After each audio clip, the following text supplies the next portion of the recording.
आणि हो, हा सुट्टीचा दिवस किती लवकर संपतो ना. तर गुड मॉर्निंग गाईज. तर आज कियांच्या पिकनिक होती. सॅटर्डेला कियांची पिकनिक असते. 3-3 महिना मिळून एक त्याची व्हिजिट असते, म्हणजे पिकनिक आणि फील्ड व्हिजिट वगैरे असं काहीतरी असतं. तर आज पण कियांचं तेच होतं, म्हणून कियांना छान छान असा टिफिन बनवायला घेतला सकाळीच. आता सगळ्याला सुट्टी असेल, पण ॲज अ मम म्हणून ड्युटी असते ना, त्याला कधीच सुट्टी नसते बरं का. तर कियांचे 2 तास कसे गेले समजलं नाही, आणि परत कियांला घ्यायला जायची पण वेळ झाली. कियांचे डॅडा मस्त त्याला स्कूलवरून घेऊन वगैरे आले. आणि बघू शकता कियान स्कूलवरून येतो ना, तर असं काहीसं येतो. म्हटलं कियान यार तू किती मस्ती करून येतो, आणि कियान खरंच खूप मस्तीखोर आहे. शांत राहील तर तो कियान कसला.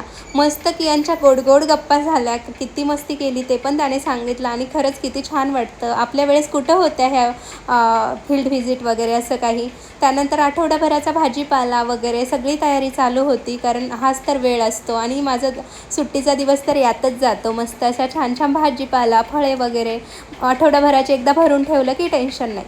त्यानंतर इव्हिनिंग झाली, आणि आता आम्हाला दाबेली घरी बनवायची होती. मी तुम्हाला मागे पण बोलली होती, मी खूप साऱ्या गोष्टी ना घरीच बनवते आणि मस्त वाटतं ते.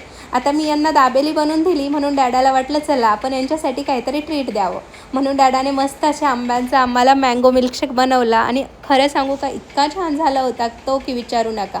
आणि खरंच ना, मी कधी कधी मला खूप लकी समजते की माझ्या मनातलं ओळखून मला जे पाहिजे ते बनवून देणारा माणूस माझ्याकडे आहे. आणि कियांची तर यात सगळ्यात मजाच होती. जोपर्यंत मिल्कशेक बनतोय तोपर्यंत कियान बाकी किचनमधून बाजूला गेलाच नाही. खरंच खूप छान बनवला होता यांनी मिल्कशेक. आम्ही खूप जास्त असा एन्जॉय केला, आणि कियांच्या गोड गोड गप्पांमध्ये आमच्या दिवसाचा शेवट झाला. चला बाय, भेटूया नेक्स्ट व्लॉगमध्ये.